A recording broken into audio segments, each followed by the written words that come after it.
Saya ingin mendapat cerita-cerita personal dari Anda. Selama Anda sudah pernah di eksekutif, legislatif, yudikatif, sudah pernah menjalani semua sistem pemerintahan kita. Adakah cerita-cerita personal mungkin yang membuat Anda berkaca atau bagaimana caranya menjaga integritas sepanjang Anda mengabdi di berbagai lembaga tadi? Ya, saya datang berceramah seperti ini di sebuah kampus di Medan. Lalu ada orang pernah berperkara, saya beri kesempatan bertanya, dia ngacung, "Pak," katanya, "ketika Bapak menjadi ketua MK, saya pernah berperkara. Saya mengeluarkan uang 2 miliar. Katanya akan dikasihkan Bapak. Tetapi perkara saya tetap kalah gitu. Klien saya tetap kalah. Saya katakan begini, kalau Anda tahu orangnya, siapa dulu yang menyerahkan uang ke saya, yang mengaku menyerahkan uang ke saya, kapan dan dalam perkara apa, sekarang juga saya ganti 4 miliar, saya bilang. Sekarang juga. Dan sekarang juga Anda bisa laporkan saya ke KPK atau ke polisi, dan saya akan mengaku menerima uang itu karena memeras. Kalau memeras, saya yang dihukum, Anda tidak dihukum," saya bilang. "Coba buktikan siapa dan dalam kasus apa." Tidak ada. Jadi maksud saya, kita itu harus punya integritas dan sikap untuk itu. Sehingga saya katakan nih, saya sekarang sudah berhenti sebagai ketua MK. Siapa saja yang pernah berhubungan dengan saya selama 5 tahun saya ketua MK, pernah ngasih sesuatu pun, laporkan sekarang ke KPK atau ke jaksa atau ke apa, saya akan akui itu kalau memang ada, dan Anda akan bebas dari hukuman biar saya yang dihukum. Dan melalui Anda juga di forum ini saya katakan, siapa yang pernah memberi selama 5 tahun. Itu aja, Mbak. Mas Bambang, saya tahu orang tuh biasanya paling senang mendengar cerita-cerita personal. Tadi Pak Mahfud sudah menceritakan cerita personal tentang bagaimana kemudian berusaha disuap dan sebagainya. Kalau menjadi pimpinan KPK itu godaannya apa saja sih? Saya merasa tidak terlalu banyak digoda. Kok bisa tidak banyak digoda? Karena memang saya tidak pantas digoda. Kalau saya mengendarai mobil, dan itu mobil saya sendiri sebenarnya, tapi sekarang saya dikasih supir, dikasih ajudan, Mas.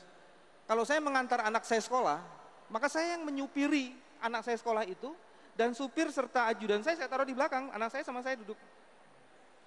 Dan itu semua orang tahu gitu.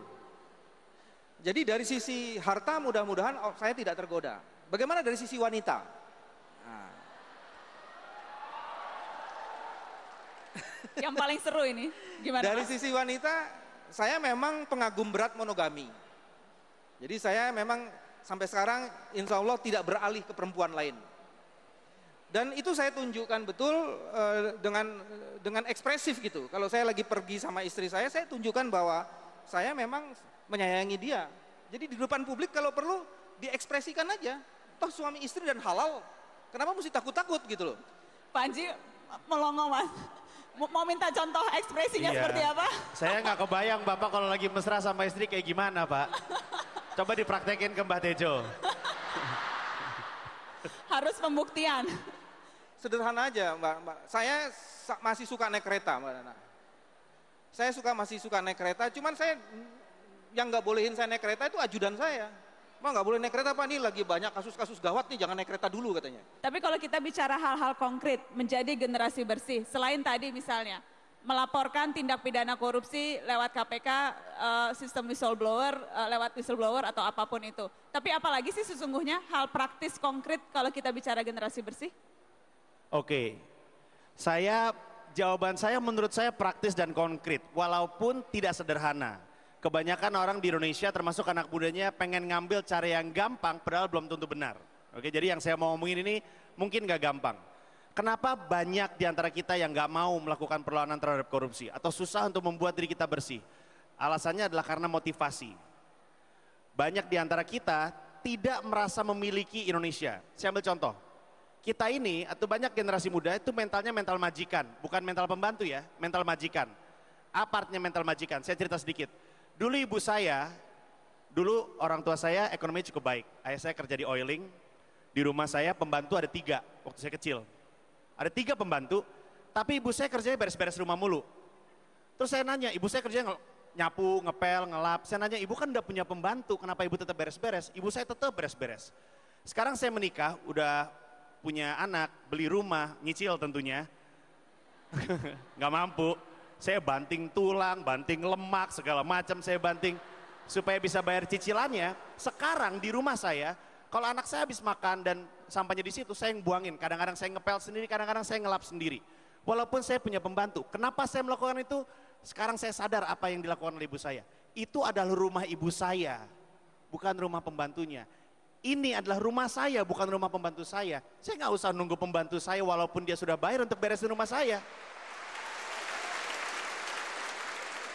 Nah, banyak anak muda di Indonesia tidak merasa Indonesia adalah rumahnya dia.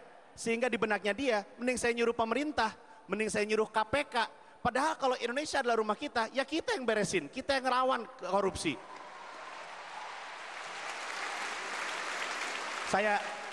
Saya pikir mereka tepuk tangan karena omongan saya keren. Aduh. Bukan sekedar melaporkan kekayaannya, tapi asal usul kekayaannya. Terima kasih Anda terus di Mata Najwa, generasi bersih Mata Najwa hari ini disiarkan dari Universitas Airlangga, Surabaya.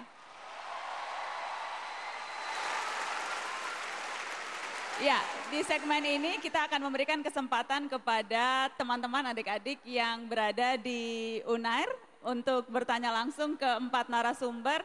Siapa yang mau bertanya? Semuanya berdiri. Oke, kita mulai dari yang tengah. Ya, silakan. Silakan Mas. Ya.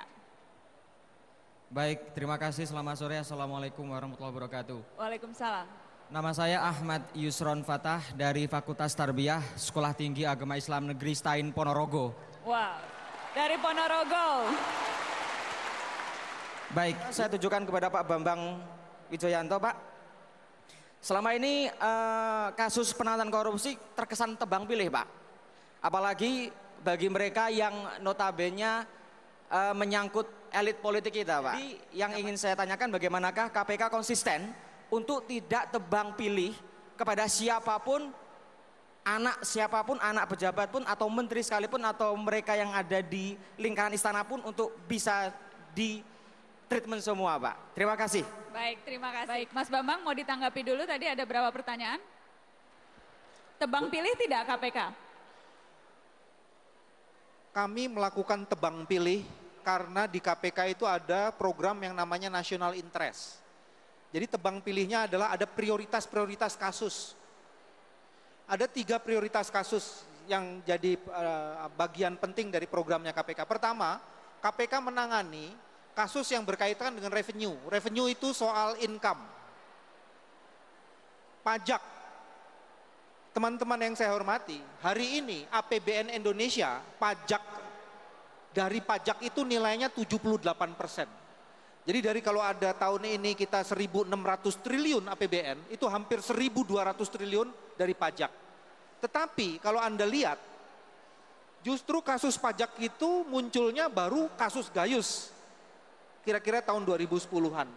Pertanyaannya adalah apakah tidak pernah ada kasus pajak sebelumnya? Atau karena kemampuan orang-orang pajak itu lihai-lihai, atau kemampuan penegak hukumnya yang tidak mampu melacak kasus-kasus pajak.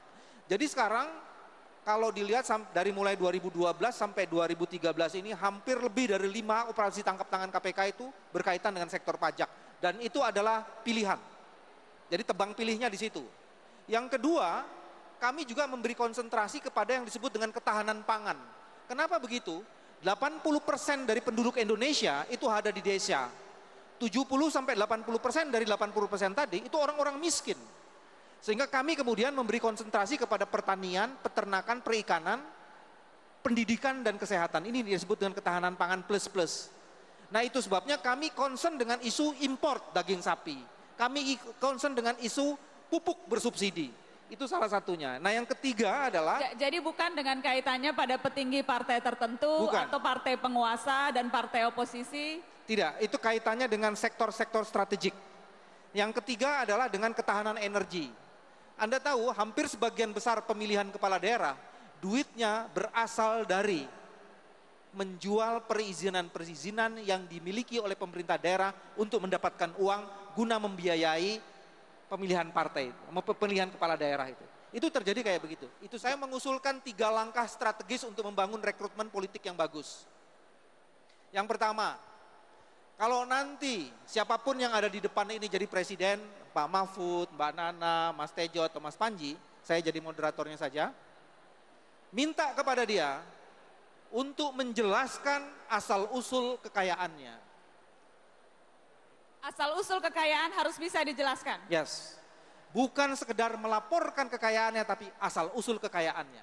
Kalau orang yang berani jujur menjelaskan asal-usul kekayaannya, itu tanda-tanda dia orang yang amanah.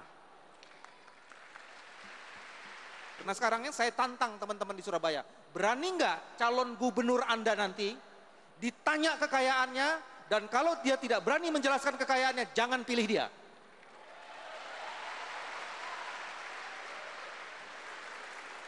Yang kedua, sebentar lagi pemilihan umum. Ada cukup banyak anggota dewan. Ini kesempatan. Lacak anggota-anggota dewan yang tidak benar itu, mereka ada di daerah pemilihan mana. Karena mereka punya daerah-daerah pemilihan. Tanya sama penduduk di sini, orang itu sudah mewakili kepentingan daerah itu dengan kontribusi apa? Kalau ada anggota dewan yang tidak pernah memberikan kontribusi di daerah-daerah pemilihannya, jangan pilih dia. Karena dia terlalu banyak omong di situ. Kriteria atau orang seperti apa? Kalau kita memang generasi bersih, jadi sosok yang seperti apa yang harus jadi patokan? Jangan kayak Pak Mahfud deh, terlalu ideal. Terlalu ideal? Terlalu ideal. Susah. Pak Mahfud itu supirnya melanggar lalu lintas, polisi lalu lintasnya buka pintu, lihat ada ketua MK, malah dimarahi sama Pak Mahfud, suruh tilang. Terlalu idealis. Terlalu ideal. Jadi kalaupun, kecuali kalau kita betul-betul idealis, ya kita pilih Pak Mahfud. Tapi kalau, enggak, ini guyon, saya mendukung. Tapi mau, benar serius mau nggak nih Pak Mahfud? Mau nggak, serius mau nggak jadi presiden, maju jadi capres? Karena kalau ditanya jawabnya suka malu-malu, masih bergaya politisi. Ini ditanya di kampung halaman loh nih, ditanya mau tidak jadi presiden Pak Mahfud? Saya mau jadi calon presiden. Tetapi ada tapinya. Ada tapinya. Tetapi saya minta agar Anda memilih pemimpin yang baik. Tidak harus memilih saya. Saya juga kalau ada yang baik akan bersama Anda memilih orang lain yang baik. Tadi kan usul dari Mas Bambang, kalau memang generasi bersih, salah satunya adalah kritis menyikapi apakah calon yang dipilih itu betul-betul calon yang punya integritas, termasuk menelisik harta kekayaannya. Pak Mahfud, boleh saya tahu Pak, harta Bapak sekarang berapa? Laporan terakhir. Karena kalau pejabat publik, harta itu bukan aurat. Untuk pejabat publik. Laporan terakhir ke KPK, kekayaan saya 11 miliar. Dan itu sudah laporan yang ke-6 sejak saya jadi menteri tahun 2000. Itu laporan secara rutin. Ketika saat pertama saya laporan dulu 3,5 miliar, lalu berkembang dengan seluruhnya. Saya laporkan dan di situ ada di formulir itu perolehan Pak. Kan ada formulir, diperoleh sendiri atau dari mana kan ada, semua jelas. Dan saya semua rekening saya mulai dari anak saya sampai saya sendiri sampai mantu saya kasihkan nih ke KPK. Silahkan saya beri surat kuasa, periksa dari mana sumbernya. Sedangkan harta-harta tidak bergerak, harta saya tidak bertambah. Itu semua dari gaji atau ada usaha lain Pak Mahfud? Saya tidak punya usaha lain kecuali menjadi dosen, menjadi penulis, dan semuanya itu dari gaji masuk ke satu rekening. Dulu gajinya berapa puluh juta Pak? Gaji ketua MK itu besar Mbak. Waktu saya berhenti jadi ketua DPR, saya lapor ke KPK, saya kaget. Karena harta saya banyak sekali, jadi 3,5 miliar menjadi 8 miliar. Saya tanya ke DPR, dari mana harta saya kok begini banyak? Itu kan ada di rekening, saya tidak tahu. Oh ini Bapak gaji pokoknya, gajinya setiap bulan 46 juta, dapat tunjangan rumah, iya. Dapat tunjangan rumah 12 juta, kalau kunjungan ke daerah dapat sekian juta, sampai rata-rata 1 bulan tuh lebih dari 100 juta itu bersih. Untuk Bersih. Ketua Mahkamah Konstitusi. Saya salah pilih karir kayaknya saya ini. Iya, ini Harus kayaknya dibayar tinggi. Salah ya. Harus dibayar tinggi. Ngapain aku pakai ini nih? Apa ini? Aku ini apa? Stand up komedi apa ini? Bentar, ini untuk mengatakan Kopi gonjang-ganjang apa ini? Mas Jiwo, Sekolah Mas lagi Jiwo, aja apa kita? Sekolah lagi aja. Mas Jiwo, saya untuk mengatakan bahwa tidak benar pejabat itu korupsi karena gajinya kecil, gajinya udah besar, udah lebih tidak termakan Ya kalau memang tapi ini cepot. bukan soal itu, ini soal ngapain saya dalang Pak gitu loh.